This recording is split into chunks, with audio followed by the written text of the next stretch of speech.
What's up, guys? Welcome back to Chiefs Chat. Gotta flex the gloves for a second. Got it for Christmas. Feeling pretty warm, in the hand region. And I'm sporting some Kansas City Chiefs gear. Nothing better than that. But let's get right into this video because we're going to be recapping the Chiefs versus Seahawks Christmas Eve game, okay? It was a fun one, okay? We all kind of, expected this one to be, a pretty easy Chiefs win. But there's been a lot of times this season in which we've expected the Chiefs to go out and handle business easily. But at the end of the game, all of a sudden it's a one-score game, and with the Texans even overtime, it's kind of crazy. Sometimes things get a bit out of hand for the Chiefs. But luckily, on this Christmas Eve game, we were able to give the fans at Arrowhead Stadium a nice, fun, easy, relaxing game. 24-10 was the final score, and it really should have been, a lot farther apart. They scored a fourth quarter touchdown that gave them that 10 points. They had 3 points pretty much for the majority of the game. So, defense played a pretty good game. Gotta give them respect for that. Nick Bolton once again had a fantastic game. L'Jarius Sneed has been a star on our defense. He played another fantastic game.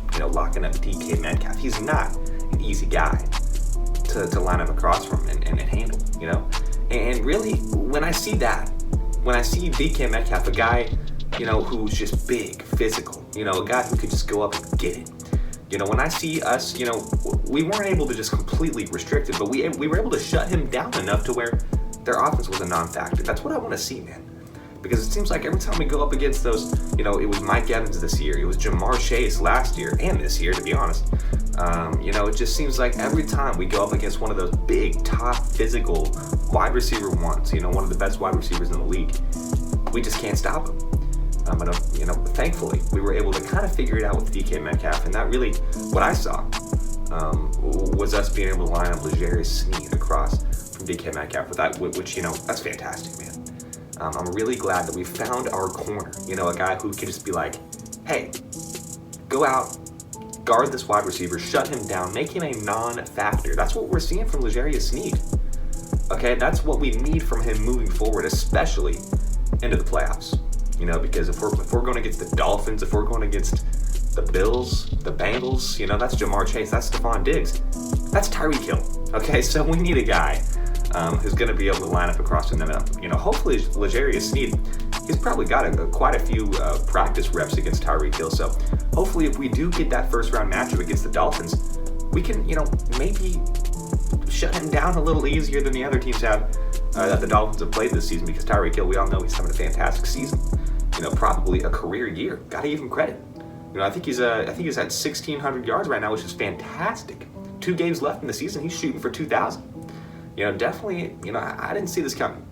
Not at all, But he is blossoming over there in Miami. So, interesting to see.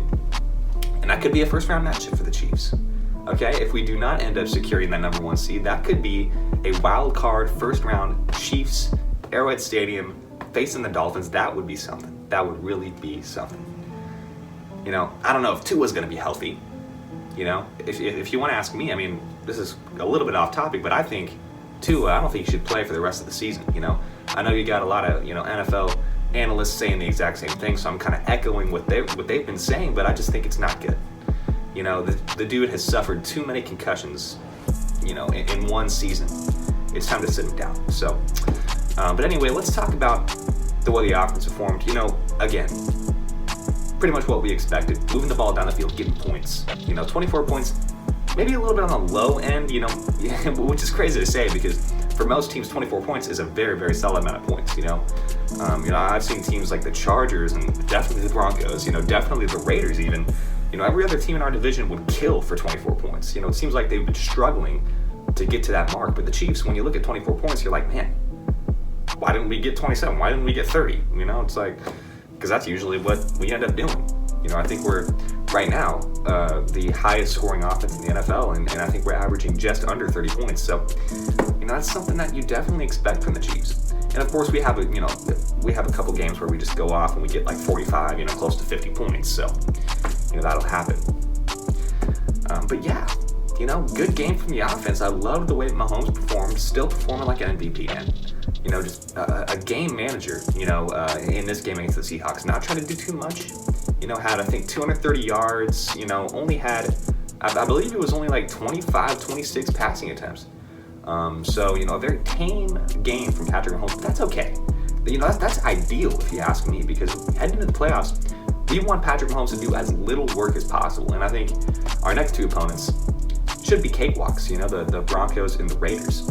So hopefully Patrick Mahomes can continue just kind of, low-key, just don't do anything crazy. I was a little scared about that, diving touchdown, the last touchdown we had that got us to 24 points, where he dived at the corner of the end zone, barely got the ball, hit the pylon.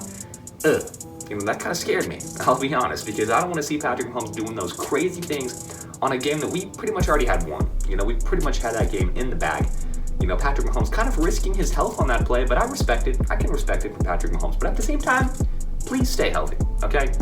We got a playoff run coming up here, okay? So let's stay healthy. That's kind of the main thing we need to focus on these next two games.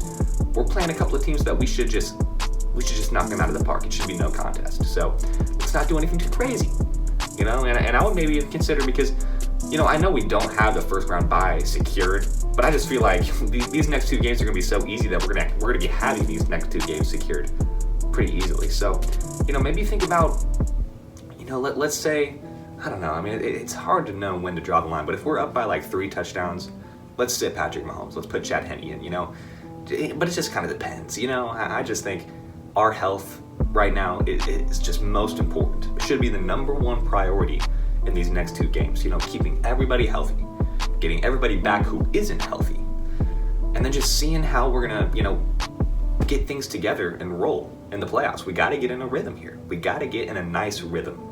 In these next two games, definitely should be good practice for us. Especially that Broncos game. One of the best defenses in the NFL statistically. So, let's see what we can do against them. Hopefully, we just blow them out of the water like we know we should. And then maybe let's sit a few of our starters. We don't want people getting hurt, especially Travis, especially Pat, especially Jerick McKinnon. Well, shout out to Jerick McKinnon. He's having a fantastic season so far. And he's a guy who blossomed in the playoffs last year. And here he is, starting to get rolling really in the regular season, heading into the playoffs this year. So we kind of need him. We kind of need him healthy. So let's just stay healthy. That's the main thing. Let's keep rolling. Keep rolling. We're on a nice little win streak. Haven't lost since the Bengals a few weeks ago. So let's just keep rolling. Let's keep going. Okay. So thank you guys so much for watching. I'll see you guys in the next Chiefs chat. Peace out.